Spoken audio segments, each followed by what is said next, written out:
কোনো ঝামেলা ছাড়াই ঘরে যদি এরকম পারফেক্ট ব্রেড তৈরি করতে পারেন তাহলে তো কথাই নেই। আজকে আমি আমার সকল টিপস অ্যান্ড ট্রিক্স নিয়ে হাজির হলাম আপনাদের জন্য পারফেক্ট ব্রেড কিভাবে তৈরি করবেন। আসসালামু আলাইকুম everyone, welcome back to my channel my cooking notebook. আজকে আমি আপনাদের জন্য নিয়ে হাজির হলাম মিল্ক ব্রেডের রেসিপি। তাহলে চলুন মূল রেসিপিতে চলে যাওয়া যাক।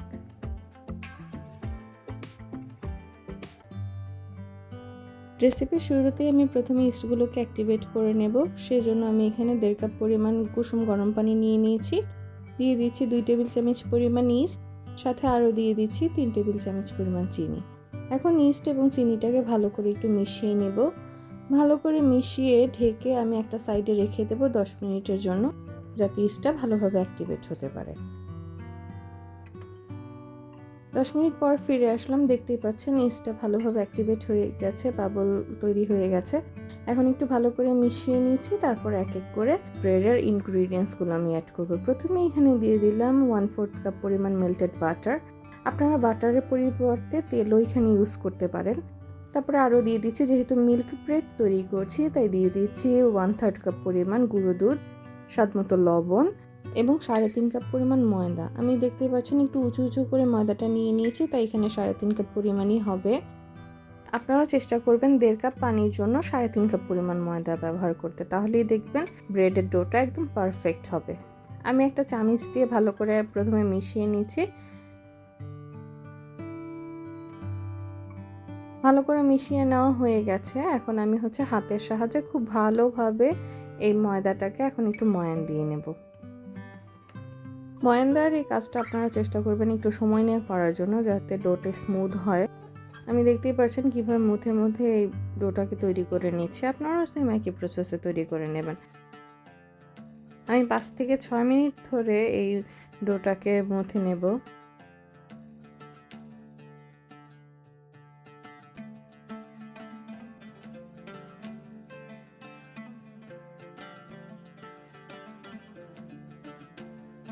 বেশ অনেকটা সময় ধরে আমি ডোটাকে ময়ান দিয়ে নিয়েছি। বেশ ভালোভাবে ময়ান দেওয়া হয়ে গেছে।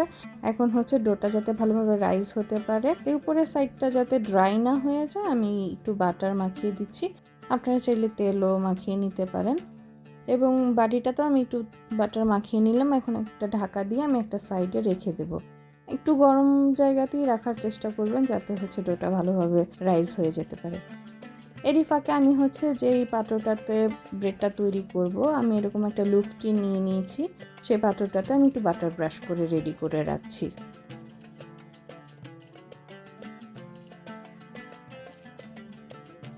প্রায় 1 ঘন্টা পরে আমি ঢাকাটা খুলে নিয়েছি। ডোটা দেখতেই পাচ্ছেন সাইজে ডাবল হয়ে গেছে ফুলে। এখন আমি এই ডোটাকে আরও কিছু সময় একটু ময়ান দিয়ে নেব।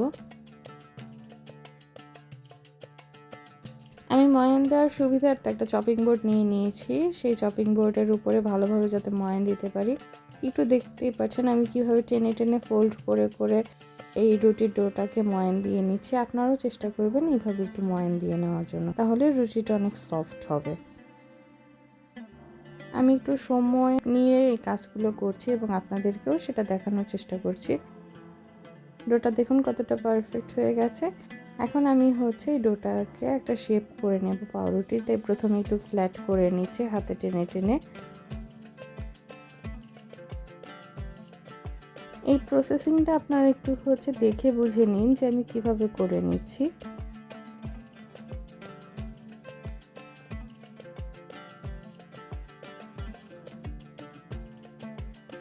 আমি এখন লুফটিনের মধ্যে ডোটাকে প্লেস করে নিচ্ছি এবং ঢেকে 1 থেকে 1.5 ঘন্টার মতো আমি আবারও এটাকে রাইজ হওয়ার জন্য রেখে দেব। আমি 1 ঘন্টা পরে ফিরে আসলাম। দেখতেই পাচ্ছেন ডোটা ফুলে ডাবল হয়ে গেছে। আপনারাও চেষ্টা করবেন সব মেজারমেন্ট ঠিক থাকলে আপনাদের এরকম পারফেক্ট একটা ডো তৈরি হবে। আমি উপরে একটু বাটার ব্রাশ করে নিচ্ছি। আপনারা চাইলে এখানে লিকুইড মিল্ক অথবা ডিমের কুসুম ব্রাশ করে নিতে পারেন। আমি ওভেনটাকে up and down heat on করে 190 ডিগ্রিতে প্রিহিট করে নিয়েছি 10 মিনিটের জন্য। প্রিহিট করে তারপরে আমি 30 মিনিটের জন্য এই রুটিটাকে বেক করে নেব 160 ডিগ্রিতে। 160 ডিগ্রিতে 30 মিনিটে বেক করে তারপরে আমি 10 মিনিটের মতো ওভেনের ভিতরে রুটিটাকে রেখে দিয়েছিলাম। দেখতেই পাচ্ছেন কত সুন্দর পারফেক্ট একটা কালার চলে এসেছে। ব্রেডটাকে আরেকটু গ্লসি করে নেওয়ার জন্য এখন হাফ চা চামচের মতো বাটার আমি আর ব্রাশ করে দিয়েছি। ব্রেডের সাইডগুলোকে ছাড়িয়ে নিচ্ছি একটা ব্রেড নাইফ দিয়ে। ব্রেডটাকে এখন লুফটিনের মোলটা থেকে বের করে নিচ্ছি। দেখতেই পাচ্ছেন কত পারফেক্ট একটা ব্রেড হয়েছে। আমি আশা করব আপনারা বাসায় আমার এই হুবহুব রেসিপিটা ট্রাই করে একবার হলেও এই ব্রেডটা তৈরি করবেন। দেখুন কত সফট হয়েছে। আমি যখন এই ব্রেডটাকে স্লাইস করছিলাম আমার মোবাইলটা অফ হয়ে গিয়েছিল, তাই আপনাদেরকে আর স্লাইসিংটা দেখাতে পারলাম না। আমি একটা পিস তুলে আপনাদেরকে দেখিয়ে দিচ্ছি কতটা সফট হয়েছে, একদম মুখে দিলেই গলে যাবে, এরকম পারফেক্ট একটা ব্রেড তৈরি হয়েছে। আমি আশা করব আপনারা বাসায় একবার হলেও ট্রাই করবেন এই রেসিপিটা, আর রেসিপিটা ট্রাই করে আমাকে কমেন্টে জানাবেন কেমন লাগলো। আপনাদের ফিডব্যাকের আশায় থাকবো। আর আরও এরকম নিত্য নতুন রেসিপির জন্য আমার চ্যানেলটা সাবস্ক্রাইব করে আমার পাশেই থাকবেন। ততদিনের মতো আল্লাহ হাফেজ।